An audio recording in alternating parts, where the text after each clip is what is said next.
Bonjour à tous, voici la minute du bonheur. Et aujourd'hui, qui êtes-vous, qui sommes-nous? D'abord, que voit-on de nous? Nos vêtements. Il y a des gens qui nous jugent d'après la façon dont nous sommes habillés. Il en est d'autres qui savent admirer une fille bien faite malgré une robe mal coupée. Il en est d'autres encore qui, quel que soit l'habit, quelle que soit la beauté ou la laideur du corps, estiment les humains d'après leur intelligence, leur talent, leur sensibilité, leur caractère. Intelligence, talent, sensibilité, caractère sont invisibles à l'œil.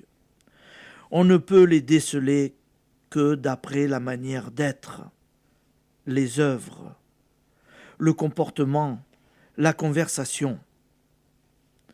Leur ensemble constitue la personnalité.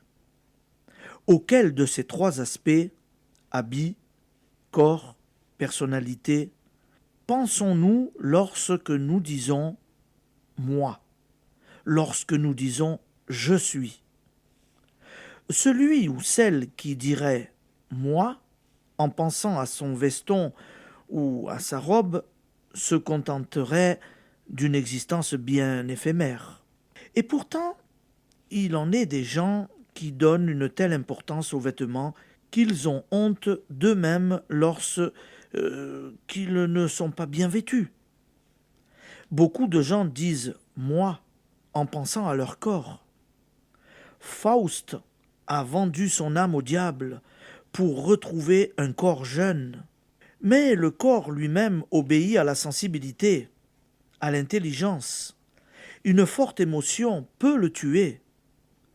Un vif intérêt moral ou intellectuel lui rendre la vigueur. L'intelligence peut garder sa lucidité, alors que le corps décline.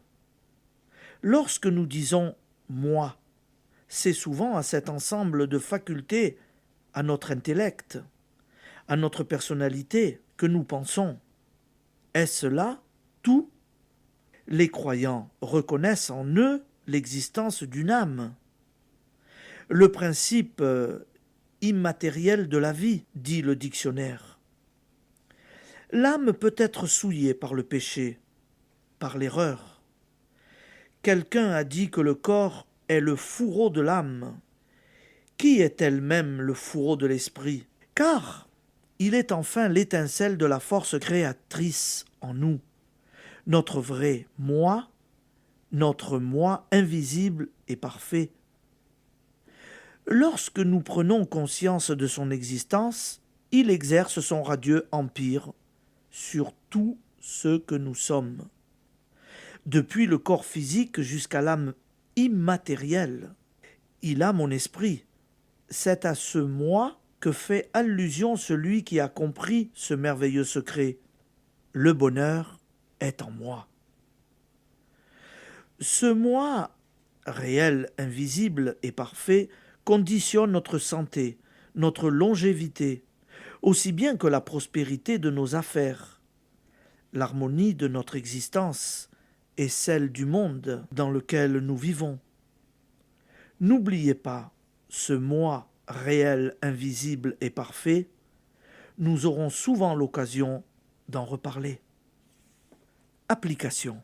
Vous êtes bien d'accord que de beaux vêtements, un corps sain, une vive intelligence ne suffisent pas à notre bonheur? Il y a donc en vous quelque chose de plus que les apparences et la personnalité? Prenez conscience de l'existence de votre moi réel, invisible et parfait. L'esprit est en vous, étincelle de la force créatrice qui fait que le monde est monde. Merci. Je vous souhaite une bonne journée et à demain.